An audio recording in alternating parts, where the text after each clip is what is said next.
Boa noite a todos. Bem-vindos também o Frederico e o Pablo, que estão aqui presentes hoje conosco. Bem-vindos a quem nos esteja a seguir via o Facebook da Zero. Antes de mais, é um prazer estarmos nesta ligação internacional com 3 convidados a partir do Brasil e vamos para a primeira sessão de 3 sobre a Amazónia para além do óbvio. Este é um tema que levou a que o formato que nós habitualmente aqui temos às quintas-feiras de meia hora se transformasse numa hora de bom ambiente, entre as 9 e as 10 da noite. Vamos, ao longo destas 3 sessões, nos próximos 2 meses, ter a oportunidade de perceber, esperamos nós, de uma forma muito mais detalhada, o que é a história e o valor da Amazónia, quais os conflitos existentes, quais as soluções, como é que nós podemos ter uma visão que não é distante, mas sim de alguém que observa, que vive, que intervém naquela que é uma das florestas mais cruciais para o planeta em termos dos serviços dos seus ecossistemas e também de toda a biodiversidade que temos à escala mundial. Por isso, bem-vindos, Frederico. O Frederico é doutorado em Geografia, é um investigador português do CIFOR-ICRAFT, que é o Center for International Forestry Research and World Agroforestry, e que está baseado em Belém do Pará. O Frederico é especialista em florestas tropicais, políticas de clima, cadeias de valor. Tem-se dedicado ao estudo e ao apoio ao desenho de políticas públicas para a Amazónia nos últimos 8 anos. Temos a Ima Vieira. A Ima é investigadora sénior do Museu Paraense Emílio Goeldi. É agrónoma de formação, doutorada em Ecologia pela University of Stirling, na Escócia. A sua área de atuação é a ecologia de florestas, restauração florestal, dinâmica de usos da terra e biodiversidade. É autora de cerca de 150 publicações científicas e participa de inúmeras comissões e colégios ligados à ciência e tecnologia no Brasil. Entre os anos de 2005 e 2009, foi a primeira cientista paraense e a terceira mulher a assumir a direção do Museu Paraense Emílio Goeldi. Integrou recentemente uma equipa de 25 especialistas convidados a colaborar com o Sínodo para a Amazónia, um evento da Igreja Católica que reuniu altos dignatários eclesiásticos em Roma, sob a liderança do Papa Francisco. E, por último, Pablo Pacheco, da Global Forests Lead Scientist na WWF, também doutorado em Geografia pela Universidade de Clark, nos Estados Unidos. Tem atuado nos últimos 20 anos como cientista especialista em governança, comércio e florestas. Antes de ingressar na WWF, foi cientista principal no Center for International Forestry Research, sediado em Bogor, na Indonésia, liderando a equipa de cadeias de valor. Coordenou também o eixo de cadeias de valor e investimentos sustentáveis no programa do CIGIAR sobre florestas, árvores e agrofloresta. Conduziu várias dezenas de estudos para várias organizações, incluindo o Banco Mundial e a FAO, em países como o Brasil, Indonésia, Bolívia, Peru e Colômbia. É, aliás, autor de mais de 200 publicações científicas. Bem, muito boa noite aos 3, fim de tarde no Brasil. É um prazer tê-los convosco, tê-los connosco, aliás, e, portanto, eu ia começar precisamente por dar algum espaço para uma apresentação vossa. Vamos começar pelo Frederico, depois a Ima, depois o Pablo, para termos um primeiro panorama daquilo que é a situação na Amazónia Depois iremos conversar um pouco e a seguir teremos as questões colocadas no Facebook por quem nos está a seguir e que eu aproveitarei para transmitir. Portanto, se está desse lado, não se esqueça, pode escrever as suas questões que os nossos 3 convidados de hoje terão todo o prazer em responder. Frederico, se calhar comece então por ti.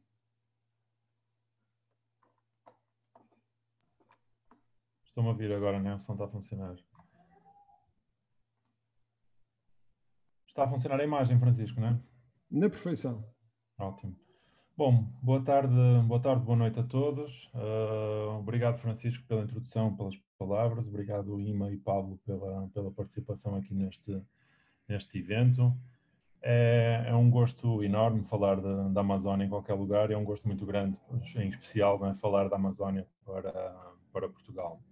Aqui a ideia deste ciclo de webinars, né, que será composto por 3 sessões, ele visa dar um pouco, mostrar essa Amazónia para além do óbvio, não é? Uma Amazónia que normalmente as pessoas não estão acostumadas e uma Amazónia que muitas vezes eu me confrontei aos últimos anos quando vou a Portugal ou quando vou à Europa, me confrontei com essa visão do óbvio, dos clichês e sempre tentei estimular, né? Sempre fez parte das minhas conversas esta ideia de mostrar a realidade para além do óbvio. Vou aproveitar o meu tempo para os meus 5, 6 minutos para explicar ou contar um pouco a história da Amazónia de vários milhares de anos em 5 momentos, na verdade, né? Ou seja, criei esta ideia de 5 momentos particulares da história que eles vão introduzir os elementos e trazer as causas dos problemas e das questões que temos na atualidade, não é?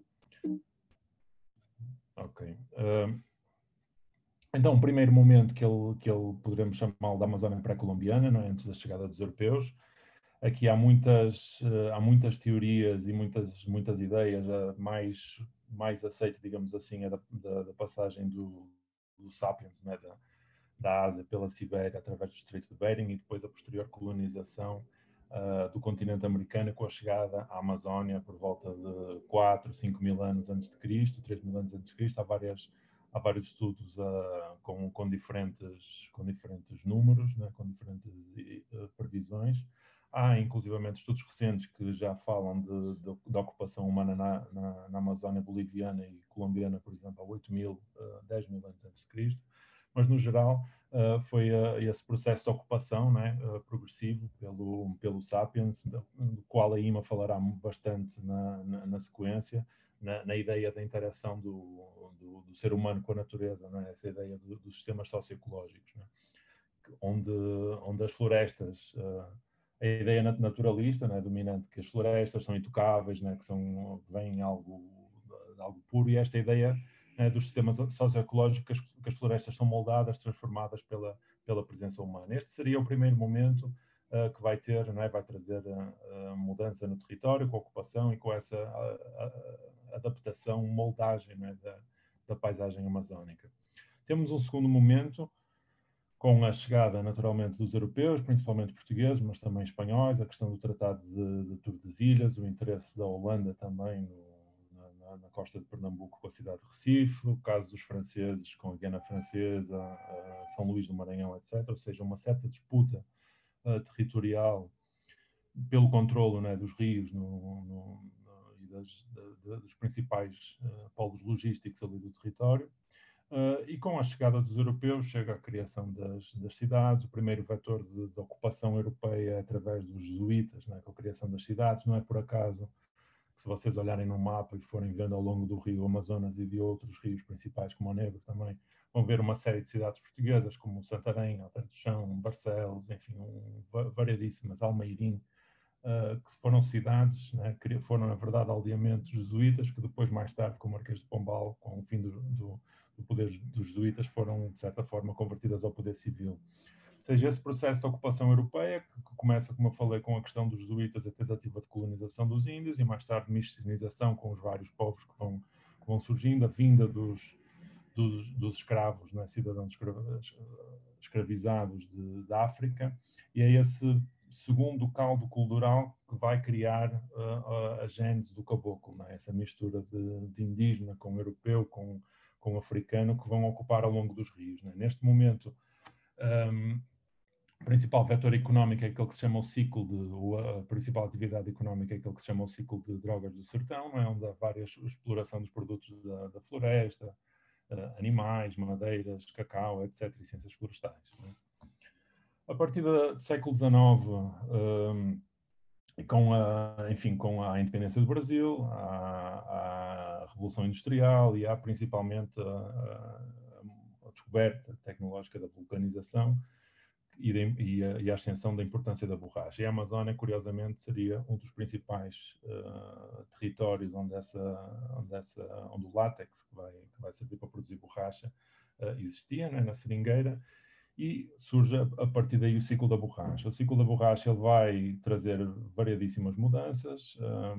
Foi responsável pela Belle Époque, né, do ponto de vista pelo menos arquitetónico, com a criação com o desenvolvimento na arquitetónica das cidades de Belém e Manaus, etc. Mas também vai introduzir algumas figuras como os seringalistas, né, pessoas que a partir de determinado acesso a poder vão conseguir concessões ou acesso áreas gigantes de floresta e com isso obter os recursos, né?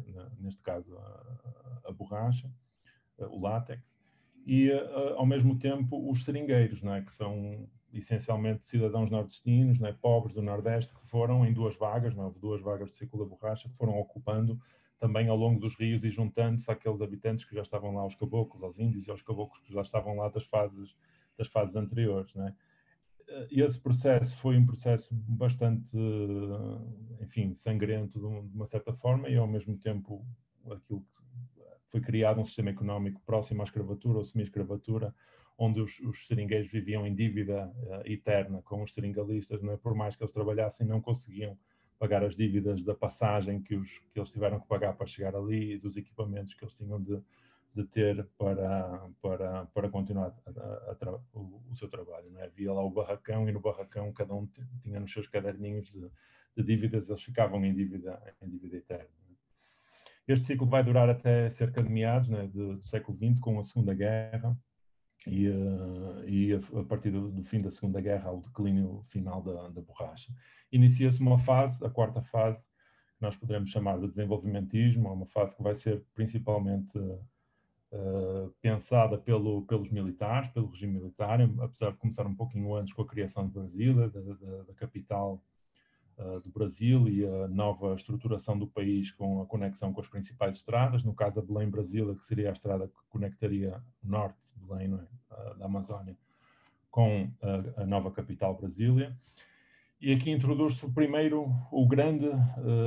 primeira grande mudança que vai trazer impacto na floresta do ponto de vista ambiental, não é? Se nós vimos para trás as primeiras três fases, elas vão ter mudanças sociais, económicas e políticas consideráveis, mas como a sua economia sustentava na floresta em pé, ou seja, na manutenção da floresta e na exploração, digamos que sustentável dos recursos florestais, ela não implicou uma mudança daquilo que nós chamamos de uso da terra, uso ou cobertura da terra.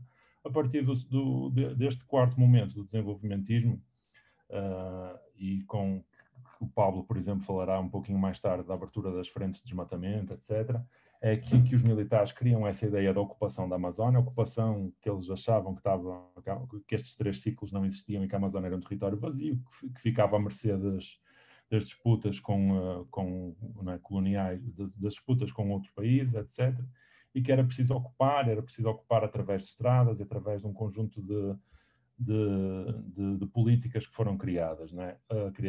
A instituição de incentivos fiscais e de crédito para a fixação de pessoas na Amazónia, né? Eles criavam as estradas, das quais primeiro a Belém-Brasília e depois outras, né? Transamazónica mais conhecida e várias outras, onde eram criados, né, processos de reforma agrária, distribuição de terras e distribuição de crédito também, e é a partir daqui que entram novos atores na Amazónia.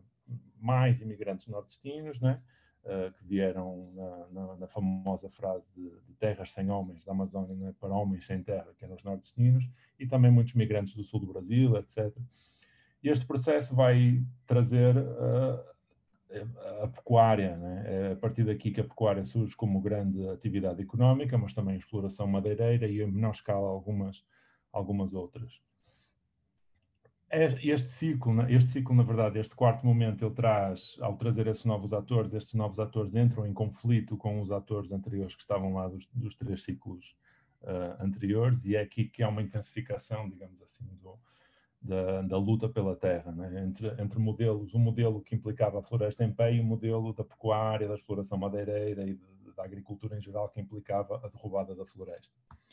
E é isto que cria o caldo, né, para a emergência do quinto momento, que é um momento, digamos assim, de forma simplista, que é o momento em que nós estamos na atualidade, que é o socioambientalismo, né? O socioambientalismo surge, né, com o final dos anos 80, com a democracia, a Constituição de 88, com a luta dos seringueiros liderada pelo Chico Mendes. Nós teremos aqui na segunda sessão, será muito direcionada para as vozes da Amazónia, e uma delas será a Ângela Mendes, que é filha do Chico Mendes, estará aqui connosco também para falar um pouco sobre a emergência, né, do socioambientalismo, e é a partir daqui que surge depois, com a Cimeira da Terra em 92, e ao longo dos anos 90 e anos 2000 com o Brasil, um conjunto de políticas, programas, criação de áreas protegidas, enfim, todo o sistema amazónico como nós conhecemos hoje em dia, né? De forma muito simplista, nós teremos aquilo que se chama a Amazónia dos rios, que atravessa, como vetor de expansão económica e ocupação demográfica, que atravessa estes 5 momentos, e a Amazónia das estradas, como a partir do quarto momento, com os militares, né, com essa ocupação de novos atores.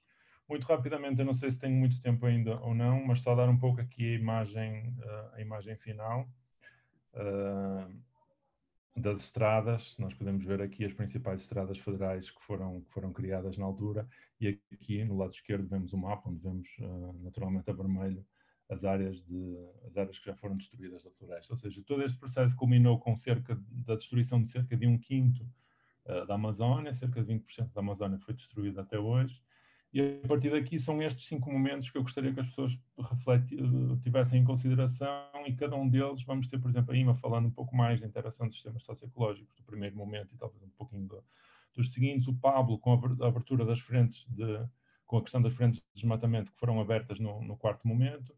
Teremos as vozes do socioambientalismo na segunda sessão, onde será essencialmente falado, né, esse quinto momento, e numa terceira sessão teremos as soluções, não? Uma discussão sobre soluções, que propostas, que questões é que estão em cima da mesa, que surgiram também no pós-Eco 92, não é? Nesses últimos 20, 30 anos que tivemos de construção de políticas, etc., para a Amazónia. Bom, espero que esta ideia tenha ficado clara. Passo para ti, Francisco, e obrigado pela atenção. Obrigado, Frederico. Mas vamos então já passar à segunda intervenção, da responsabilidade da IMA Vieira. Como eu disse no início, este é um ciclo de 3 sessões para melhor percebermos a dinâmica da Amazónia e a sua realidade, e também as perspectivas e soluções. Eu passava à IMA para falar então das origens da Amazónia, dessas primeiras fases que surgiram e que são realmente decisivas.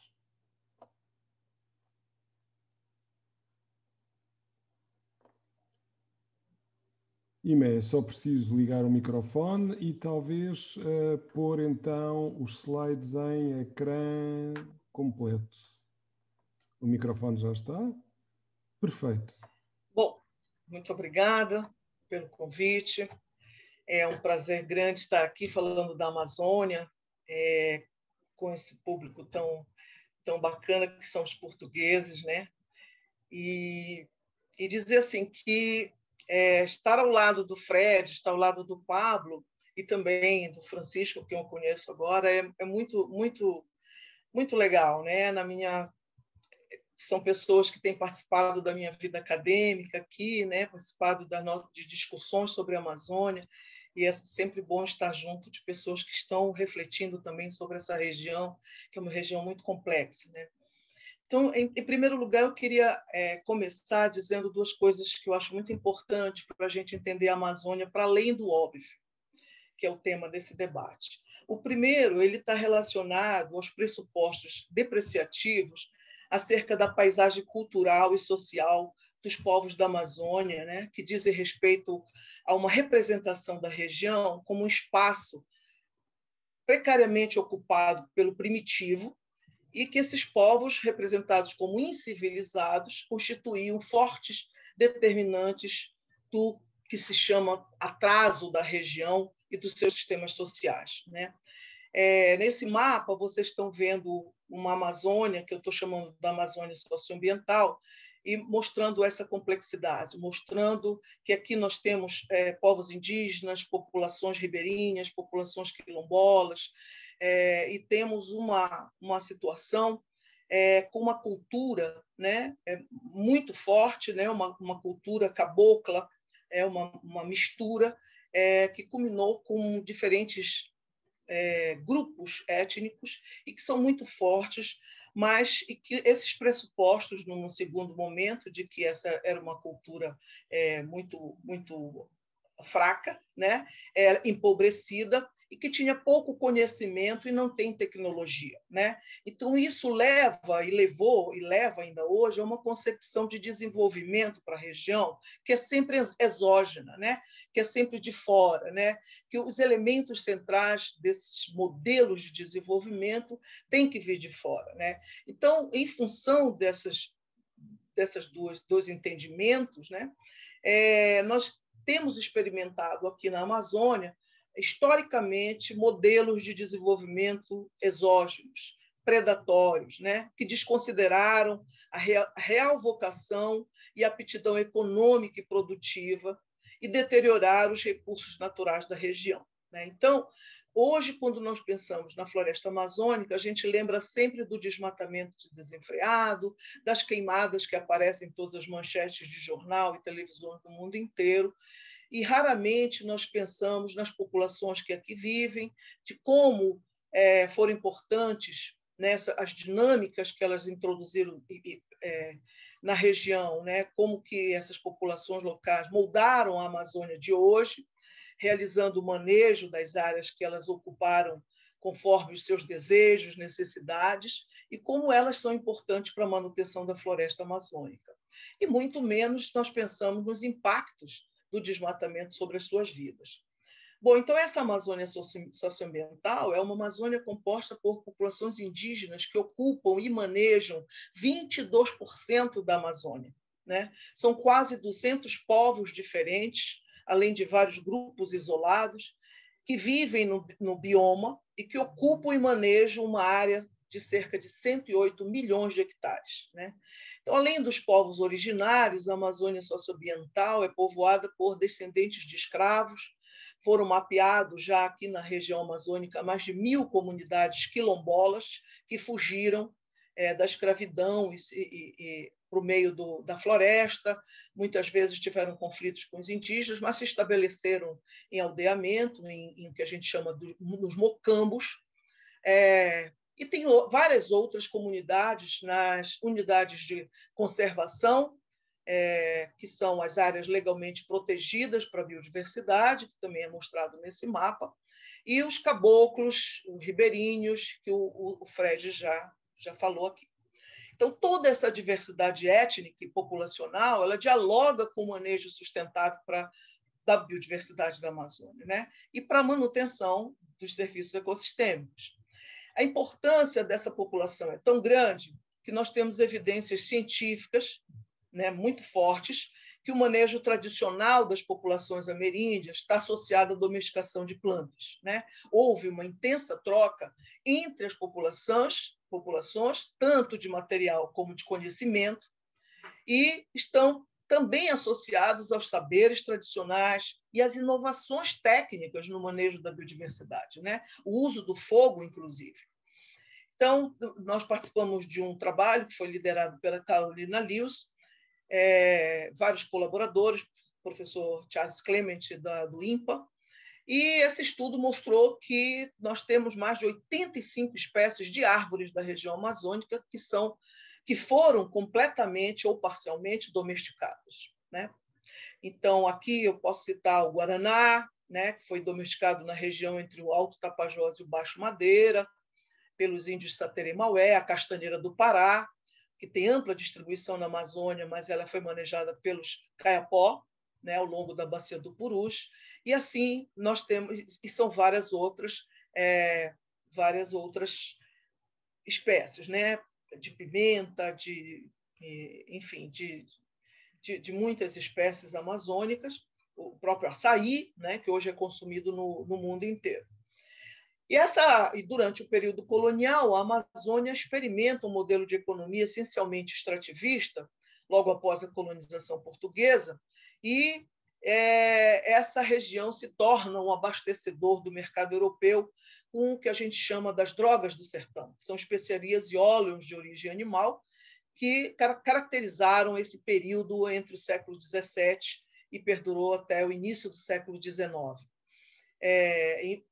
Até 1910, a Amazônia forneceu a maior parte da borracha, o Fred já falou sobre isso, para os automóveis e outras máquinas, que transformou completamente as indústrias americanas e europeias, né? Toda essa economia ela não foi capaz de desenvolver a região, né? Para além de Belém e de Manaus, que foram dois centros que realmente se beneficiaram com essa economia. Mas, afora essas duas cidades, nenhuma outra foi, e de onde vinha a borracha, inclusive, não foi capaz de se desenvolver. Então, o extrativismo sempre foi, né, a mola, né, da produção econômica na Amazônia, e hoje ele tem uma situação muito ainda importante, né? E a garantia dos territórios tradicionais é fundamental para que a gente mantenha essa floresta em pé, né? Para que a gente possa ter um modelo de desenvolvimento do que está se chamando de bioeconomia, mas sem a garantia e proteção dos territórios tradicionais, nós não podemos avançar para o manejo da floresta com sustentabilidade, né? O professor Francisco de Assis Costa, da UFPA, ele tem mostrado nos seus trabalhos que nos dados são de 2017, mas podemos considerá-los, são quase 200 mil unidades produtivas no padrão extrativista da Amazônia, numa área de 8 milhões de hectares e que emprega quase 500 mil trabalhadores na Amazônia, né? A maioria com força de trabalho familiar. Essa produção ela tem gerado cerca de 4 bilhões de dólares. A maior parte vem da produção não madeireira e o açaí é um dos principais produtos, né? Seguido da castanha do Pará ou castanha do Brasil, mas o açaí tem tido essa importância. Então, nós podemos dizer que a exploração dos recursos florestais manejados, cultivados, são bioeconomias tradicionais, né? Então, a gente não pode falar de uma bioeconomia. Nós temos bioeconomias tradicionais que são importantes e estão ligados à diversidade, né, e à repartição de benefícios para essas populações. Isso também é algo muito importante. Nós temos, num outro momento, o que eu chamo de uma Amazônia que é um território de degradação. Essa Amazônia da degradação ela vem a partir de 1970. Né? Até 1970, a Amazônia estava muito bem conservada. Né? Hoje nós tínhamos 1% de desmatamento na Amazônia. Hoje nós temos 20% de desmatamento, né? E mais uma área igual de floresta degradada, em que a floresta se mantém em pé, com perda de biodiversidade e biomassa. Então, é uma trajetória de degradação associada principalmente à agropecuária, né, que foi ampliada a partir dos anos 70, o Fred já explicou como se deu isso, com incentivos fiscais, etc., e teve muito avanço em cima da floresta. Né? Então, foram abertas estradas, foi um incentivo à colonização por meio desses empreendimentos agropecuários e também da mineração. Isso levou a altas taxas de desmatamento e não trouxe melhorias, grandes melhorias para os municípios associados a essa dinâmica, né? Ima, então, vou pedir mais 2 minutos. Pois não. E o último, um outro momento, junto com o desmatamento, nós temos a violência. Né? A violência, aqui esse mapa embaixo são as mortes no campo. Vejam que ela está associada no mapa a isso que está amarelo, em amarelo, que é o arco do desmatamento, e as taxas de maiores violências são também nos municípios do desmatamento, do arco do desmatamento. E nós temos o que eu estou chamando de Amazônia, um território em disputa. Esse mapa ele mostra todas as iniciativas de mineração, de hidrelétricas, de infraestrutura para a ocupação da Amazônia, para novas economias, para novos projetos, né? Sempre na visão de que, nacionalmente, a Amazônia é vista como uma fronteira de recursos. Né? E isso traz um conflito muito grande com a demanda regional, porque há um conflito, porque a população amazônica tem direitos ao uso dos seus recursos e da forma como ela quer, e muitas vezes ela não está querendo hidrelétricas, estradas implantadas, porque provocam vários impactos ambientais e sociais. Né? Então, é um conflito muito grande entre o socioambientalismo e o desenvolvimentismo, e os desafios para um caminho de sustentabilidade, ele perpassa por instituições fortes. Né? Tem uma série aqui, vocês podem ler o que eu estou elencando como prioridade, mas nós precisamos, para um caminho de sustentabilidade, considerar os fatores endógenos associados ao modelo sustentável de manejo da floresta, mas que precisa ser muito bem delineado, com forte ciência. Né? Isso requer uma mudança no quadro de educação, no quadro de ciência da Amazônia e no quadro institucional. Fico por aqui. Obrigada. Obrigado, Ima. Vou-lhe pedir só para terminar o compartilhamento do ecrã.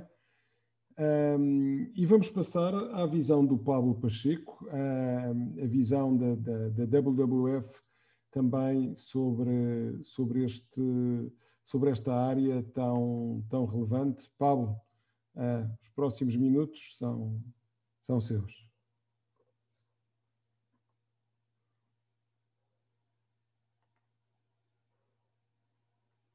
Pablo, é preciso ligar o microfone. Desculpa. Eu também queria dizer que é um prazer muito grande compartilhar esse espaço com a Ima, com o Frederico. Vão desculpar minha mistura de português, portunhol. Eu vou tentar falar em português, mas vai ter uma mistura de portunhol. Espero não dê problema e dê para entender. Eu queria um pouco falar da Amazônia, mas aproveitando um trabalho que a gente tem publicado no mês passado, né, sobre os frentes de desmatamento no nível global. Um pouco o que a gente está tentando fazer e um pouco explicar as dinâmicas múltiplas dos vetores ou as causas do desmatamento. Não? Então, elas são diretas, indiretas. A agricultura tem uma influência muito importante, mas também as indústrias extrativas, a infraestrutura, a expansão das rodovias, né? E detrás delas tem um leque muito grande de fatores também, né? Econômicos, sociais, políticos. Mas eu acho importante agora, para entender essas dinâmicas de desmatamento no nível global e na Amazônia, também entender um pouco o tipo de respostas que tem se estabelecido para responder ao desmatamento. Né? Então, tem múltiplas respostas, né? Que eu vou tentar também falar um pouco delas no contexto da Amazônia, porque eu acho que essa combinação das causas do desmatamento e as respostas, o que explica um pouco as dinâmicas que a gente está percebendo agora. Né? Esse é um mapa que a gente tem produzido para descrever as áreas onde tem um desmatamento mais ativo, uma dinâmica mais ativa de desmatamento, e tem 24 frentes, né, nos trópicos e nos subtrópicos do globo. E vocês podem perceber lá que a gente identificou 5 frentes de desmatamento na Amazônia. Né? E eu acho que é importante para mim asseñalar que tem muitas Amazônias, né? Tem dinâmicas diferenciadas nessas Amazônias, né? Na Amazônia brasileira, na Amazônia do oeste do Brasil, mas também na Amazônia ocidental, e tem dinâmicas comparativas diferentes também com a Amazônia da Colômbia, da Amazônia do Peru e a Amazônia da Bolívia. Né? E um pouco o que importante, eu acho, um pouco colocar aqui, um pouco as dinâmicas e as pressões maiores que tem na Amazônia de desmatamento, um pouco estão no Brasil e na Bolívia. Não? Então, tem ainda uma pressão muito grande de conversão das florestas para a agricultura. Ele é um pouco menor no Peru, na Colômbia e na Guiana. Né? Um pouco... como o Frederico falou, né? Um pouco essa pressão vem dos anos 60, 70, né? Com essa pressão muito grande de expansão da pecuária, abertura das estradas, a integração da Amazônia dos mercados, né? Nacionais. E depois teve uma pressão também importante da expansão da indústria, não? Da agricultura. Não? E também, por exemplo, teve pressão a produtores do Brasil fazendo investimentos na Bolívia, para a expansão da soja na Bolívia, e isso também gerou uma dinâmica de expansão importante da fronteira agrícola na Bolívia. Eu acho importante também mencionar as diferenças que tem da Amazônia Oriental com a Amazônia Ocidental. Eu acho que uma pressão muito forte da expansão da pecuária na Amazônia Oriental, e um pouco a Amazônia Ocidental tem tido como uma tradição extrativista muito maior. Né? Um pouco o que estava falando a Ima. E a pressão da expansão da agricultura vem um pouco do sul. Né? Então, teve um movimento de expansão da agricultura e da pecuária do sul para preocupação para o norte, né? Acompanhando as estradas. Um pouco aqui, a gente queria mostrar um pouco as causas principais, né? que estão influenciando no desmatamento das Amazônias, né? Da Amazônia do Brasil, da Colômbia, do Peru, da Bolívia e da Venezuela. Então, tem múltiplas causas que têm uma influência diferente. Não? Então, um pouco a gente votou no cor vermelho as causas mais importantes, no color laranja as influência média, não? E amarelo um pouco a influência menor. Um pouco o padrão que tem na Amazônia é que tem sido o desenvolvimento da pecuária, né? Que explica quase 60%, 70% do desmatamento da Amazônia. Não? Uma pecuária pouco produtiva, tem áreas de intensificação da pecuária importantes, né? As áreas mais antigas de expansão da fronteira agrícola, mas, no geral, é uma pecuária pouco produtiva. Né? E um pouco esse tipo de pecuária que tem se expandido no Brasil, na Colômbia, no Peru e na Bolívia, porque eu acho que o fator principal também da expansão da pecuária foi o gado tem sido utilizado como uma forma de justificar a propriedade da terra, né? Para legalizar ou formalizar a propriedade da terra, uma forma barata, né? De baixo custo. Então, é um pouco essa pecuária que tem tido uma pressão importante, mas também a gente percebe que nas fronteiras agrícolas da Bolívia e do Peru, um pouco a pequena agricultura, o papel da pequena agricultura no desmatamento também está aumentando. Né? porque teve políticas também pouco favorecendo a expansão dos assentamentos rurais, do pequeno produtor, e também pouco associado também na Colômbia às economias da coca, né? E cultivos ilegais da coca. Então, tem um outro tipo de pressão também sobre as florestas, associado a essa dinâmica da pequena agricultura.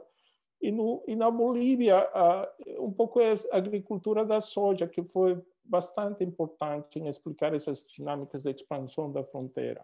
No Brasil, teve um pouco o controle da expansão da soja, então não houve um problema maior, mas teve um pouco um efeito indireto da expansão da soja da Amazônia para o Cerrado, né? Então tem uma discussão maior dos efeitos indiretos do controle da expansão da soja na Amazônia.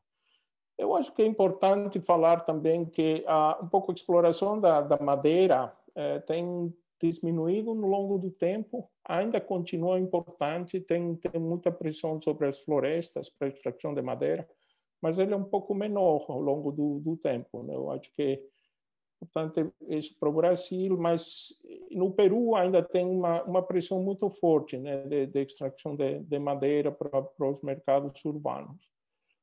Uma outra causa, o vetor importante para mencionar aqui, é um pouco a exploração da mineral, né, como diz, os minérios, né? Então, tem muita atividade de garimpo, exploração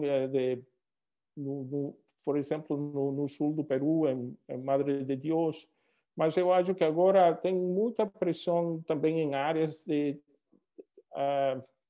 áreas indígenas, né, da exploração informal de minerais. E um pouco continua essa pressão das estradas, né? Um pouco o que vai na frente são as estradas, e um pouco elas vão dinamizar todas essas outras atividades econômicas que vão tomando conta das florestas, né? Mas eu queria falar que eu acho importante nessa última etapa que o Frederico, como dizer, é o quinto momento, caracterizou como socioambientalismo, né? Então teve muita coisa acontecendo nessa última etapa, né? E foi um momento de pouco as políticas públicas, elas tiveram muito ativamente tentando estabelecer áreas protegidas na Amazônia, né? Então vocês também, eu não sei se lograram a perceber no mapa da IMA, tem muita área protegida estabelecida na Amazônia, né? Mas também teve esse esforço muito grande de reconhecer direitos sobre a terra, né? Territórios das populações indígenas, comunidades locais.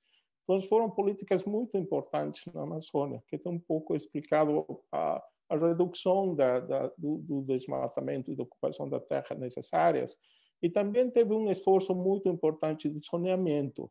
Então, estabelecer áreas protegidas, reconhecer direitos das propriedades ou comunidades locais, populações indígenas, mas o zoneamento ou planificação de uso do solo foram políticas muito importantes na Amazônia desde os anos 90. E isso também foi acompanhado por essas políticas de legalização e mais controle da atividade de exploração madeireira, né?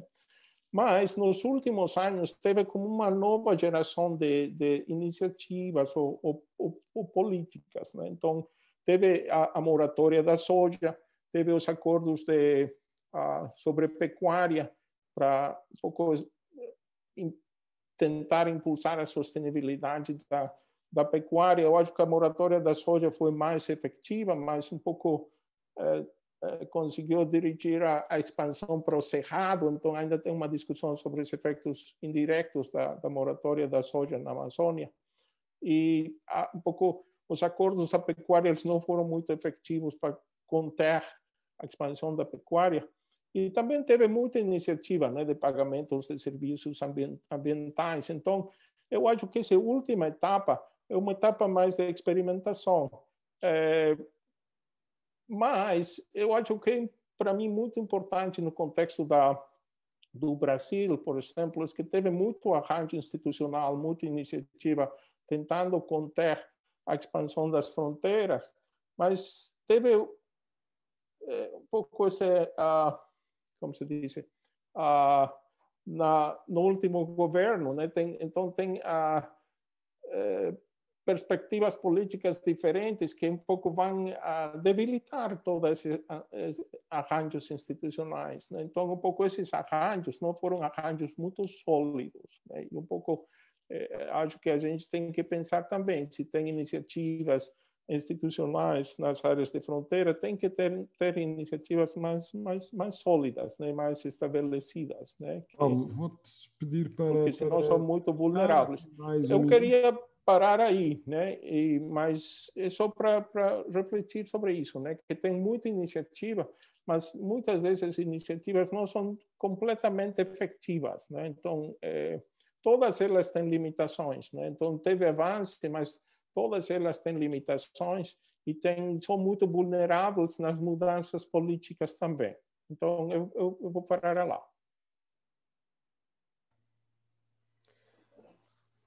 Bem, muito obrigado. Peço à Ima e ao Frederico para estarem de volta. Temos 13 minutos para uma conversa e também para responder a algumas questões que já nos foram aqui colocadas. Uma das questões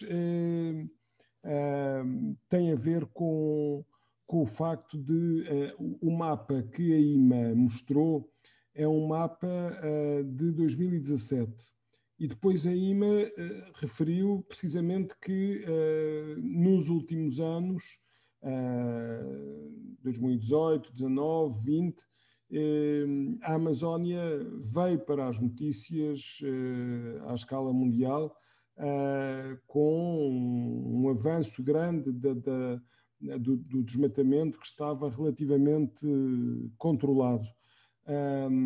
Esse mapa mudou significativamente de 2017 para 2020, ou a Amazónia é assim tão grande que essas mudanças não foram tão significativas. E também uma pergunta, não sei se para o Frederico, se para o Pablo, que é...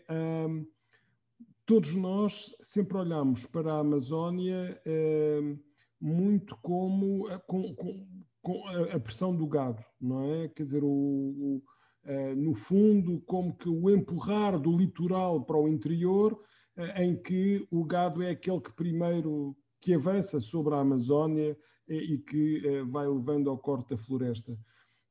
Mas a imagem que nos foi dada no ano passado foi de uma Amazónia a arder. Há uma relação, as zonas ardidas são efetivamente zonas para o gado ou para outro tipo de utilização? Não sei, começar talvez pela IMA, depois o Frederico e o Pablo. O mapa de desmatamento que eu mostrei de 2019, a curva de desmatamento ela tem o seu pico em 2014, quando atinge cerca de 27 mil quilômetros quadrados. Né? Então, depois, com várias políticas públicas, diminuiu bastante, e em 2012 nós tivemos o menor valor de desmatamento, que foi cerca de 4.500 quilômetros quadrados no ano de 2012. Seguido de um acréscimo de desmatamento anual de 1.000, 2.000 quilômetros quadrados a mais, chegando em 2017 com cerca de 7.000 quilômetros quadrados, e em 2019 nós tivemos 10.000 quilômetros quadrados de floresta desmatada, né? Aquela floresta que o corte raso acontece, né? Não é apenas o fogo, mas a derruba também da floresta. Então, está aumentando. Desde 2012, nós temos uma tendência ao aumento do desmatamento, e nos últimos 3, 4 anos aumentou muito. Hoje está em 10 mil, 2017, 2019. 2020 a gente não tem ainda a informação do INPE. Pablo ou Frederico? Se posso falar assim, eu acho que o problema teve uma redução muito importante, como a Ima falou, né? Mas eu acho que teve o problema do custo do controle do desmatamento, né? Então, um custo alto de controle e monitoramento do desmatamento, mas teve também um enfraquecimento das instituições de controle com o novo governo, né?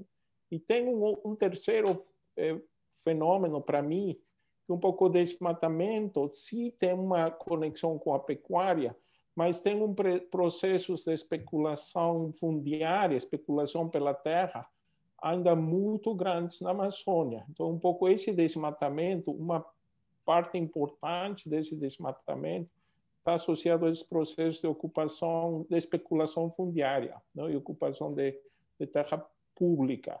E um pouco volta um pouco de gado, justifica a propriedade e vai embora, né? Então, eu acho que essa combinação desses três fatores agora explica um pouco essa nova dinâmica de expansão do desmatamento no Brasil.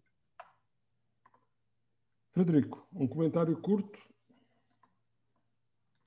Só sugerir às pessoas lá em casa que, se quiserem ter alguma, podem procurar vários sites, várias fontes de informação. Aqui temos, de facto, o gráfico ao longo do tempo, desde 88, onde são compilados os dados de desmatamento na Amazónia, e podemos ver precisamente aquela tendência que toda a gente aqui falou, não é? O 2004 como um dos anos pico mais importantes, e depois uma tendência descendente que vai atingir ali o ponto mínimo entre 12 e 14, e uma tendência levemente de subida nos anos subsequentes e mais intensamente nos últimos 2 anos. De forma geral, e voltando àquela questão do quinto momento, a partir deste momento estamos a chegar a um momento onde o modelo económico não mostrou viabilidade para poder permitir desenvolver sustentavelmente a Amazónia, apesar de 30 anos de esforços, né, uma causa. Segunda causa, o modelo de governança, como o Pablo falava, também não se mostrou sólido através de todos estes arranjos da questão política, etc. Ou seja, houve um fracasso económico e houve um fracasso político, né, na gestão, digamos assim, da Amazónia. E a partir daqui, a ideia é discutir para a frente o que é que nós podemos fazer diferente nos próximos 10 anos. Uma curta nota, enfim, então, não tão curta, não é tão fácil de explicar, Francisco, sobre a questão da pecuária. A pecuária, ela não é por acaso que ela é o principal driver mais importante, né, de desmatamento, porque ela é a atividade mais rudimentar, ela é a atividade mais simples, porque o gado anda.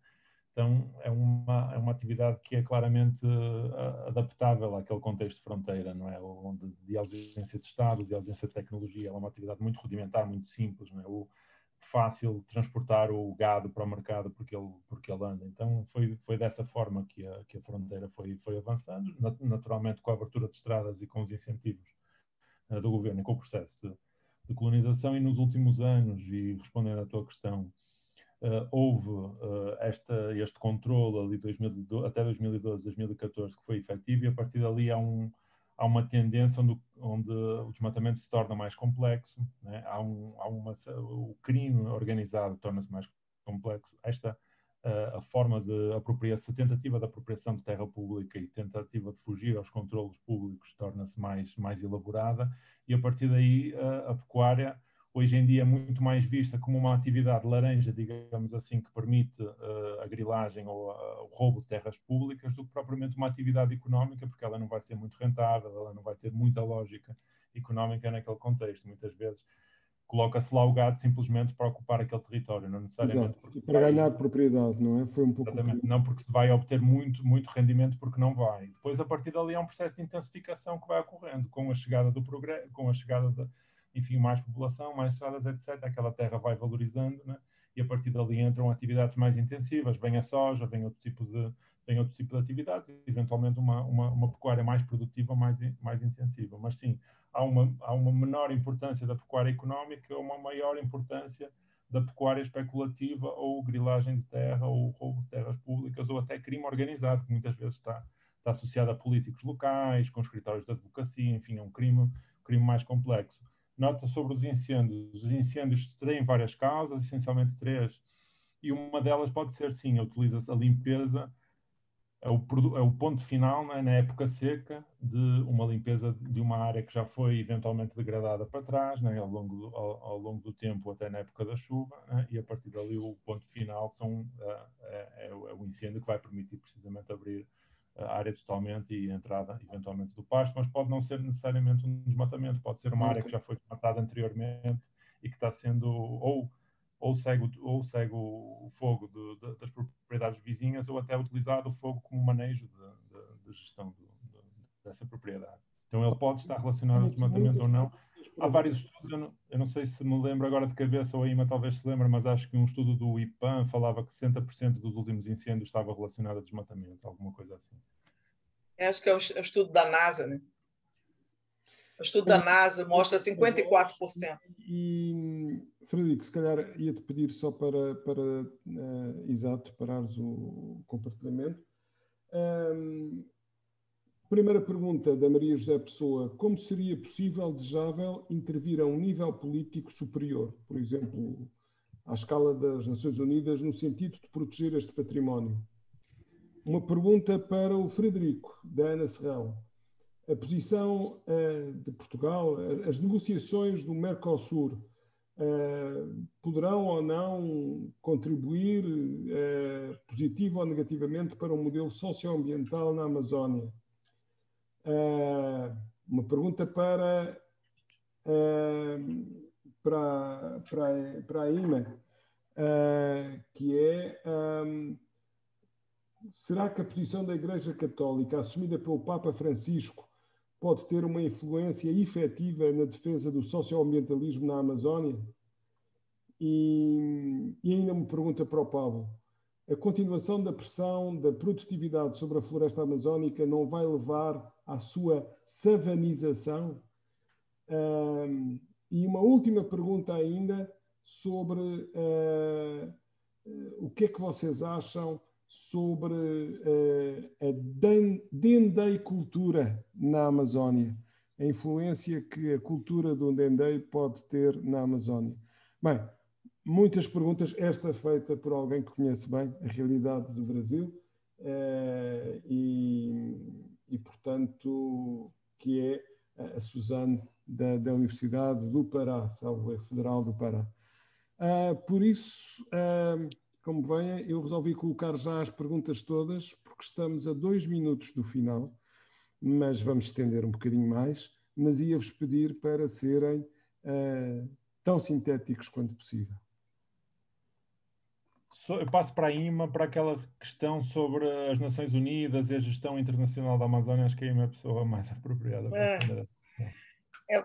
Antes de começar aqui esse debate, eu estava dizendo a eles que hoje o Papa Francisco me parece ser a liderança maior no mundo, né? Então, há uma série de iniciativas aqui, sem dúvida, de fazer denúncias à ONU sobre o que está acontecendo com os indígenas, com a situação socioambiental aqui na Amazônia, mas não tem tido muito sucesso, a meu ver. O Papa Francisco, a partir de 2015, ele tem colocado muito bem que não temos uma crise ambiental, nenhuma social separada, mas uma crise socioambiental, e tem estimulado todo católico, ou os homens de boa vontade, como ele diz, a intervir nisso, né? De forma tanto coletiva quanto individualmente. Então, há uma série de campanhas da Igreja Católica, uma das que eu participo chama Amazoniza-te, tem um site, vocês podem ver no site, e essa campanha é uma campanha de conscientização, uma campanha de denúncia, é também uma campanha de buscar alternativas junto com esses povos, e a discussão hoje é muito grande junto com essas populações, né? A partir do Sínodo dos Bispos, em 2019, houve uma maior interlocução dos bispos nesse processo. Então, eu estou vendo um caminho de discussão, e se a gente olha a questão mais geopolítica da Igreja na Amazônia, é muito interessante, e você tem a distribuição dos bispados, a distribuição é muito, muito, muito interessante para dar uma dinâmica, né, para qualquer discussão de alternativas para a Amazônia com sustentabilidade. Então, é isso que a igreja está fazendo em diversos níveis. Eu, particularmente, estou atuando nessa campanha Amazoniza-te e em outras de formação, no que o Papa Francisco vem colocando também como ecologia integral, né, que é unir a justiça socioambiental com os aspectos ecológicos. Eu vejo uma luz no fim do túnel. Frederico, se calhar passava para ti para comentares aqui as duas questões que foram colocadas, nomeadamente a questão do Mercosul, okay, e também um pouco a ideia da dendeicultura, e depois para o Pablo perguntava se a Amazónia virá a ser uma savana ou não.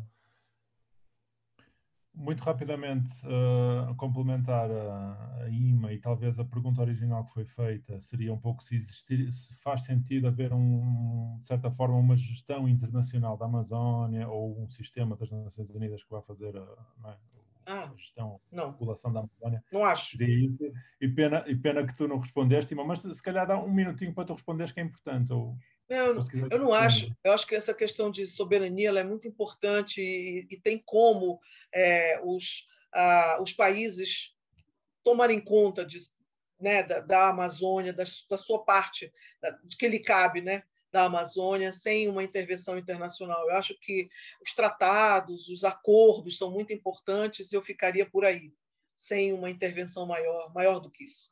Esta é talvez das ideias mais importantes que nós podemos passar aqui neste webinar, é precisamente essa, ou seja, nos últimos 100, 120 anos, desde a primeira intervenção de um presidente francês no final do século XIX, início do século XX, agora não me lembro, houve sempre esta ideia de que o Brasil e os outros países não seriam capazes de gerir o seu território e proteger a Amazónia, e que era necessária uma intervenção internacional ou uma gestão internacional de alguma forma, como acontece, por exemplo, em outros lugares na Antártida, etc.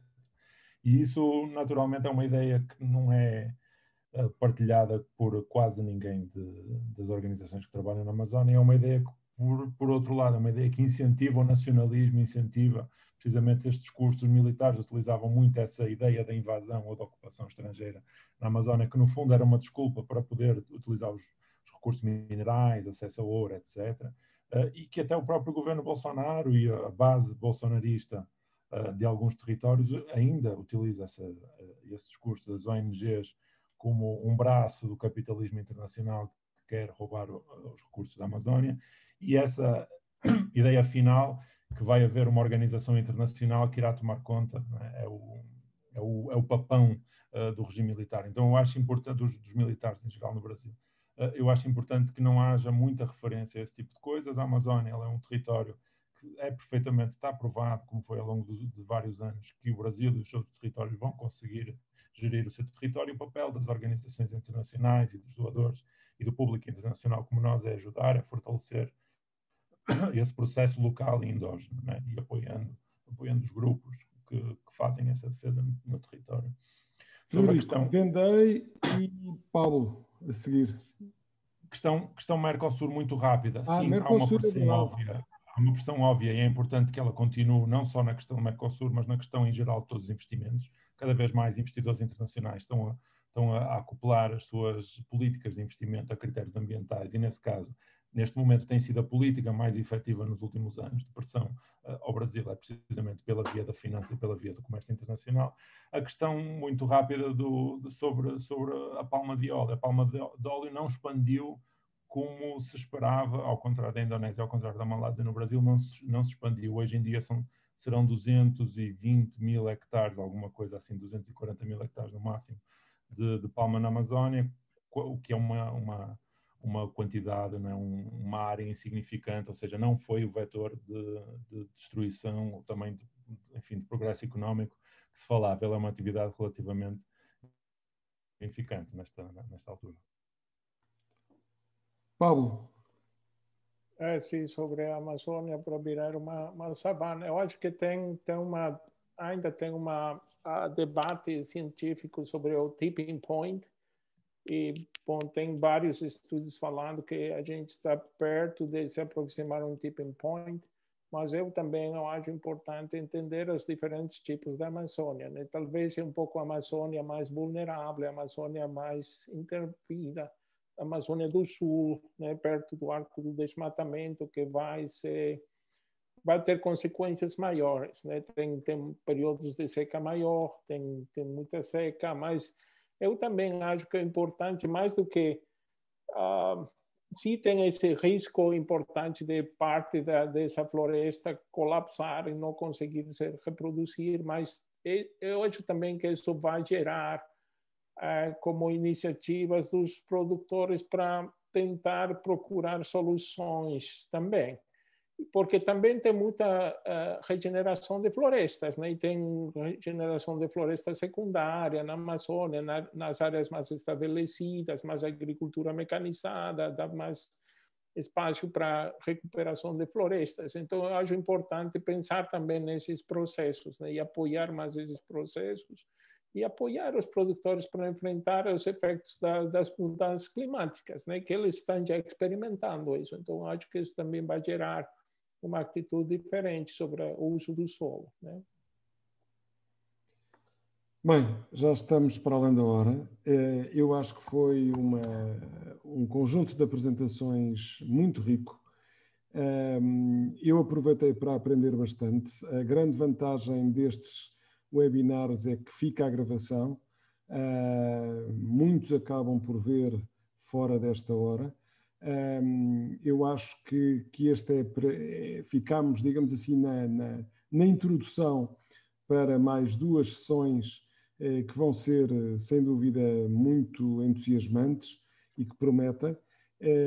Agradeço ao Frederico, à Ima, ao Pablo, diferentes perspectivas do ponto de vista histórico, mas todos com uma visão muito atual e evolutiva daquilo que é a Amazónia e de qual a sua dinâmica e quer do ponto de vista espacial, ambiental, ecológico, mas também social e económico.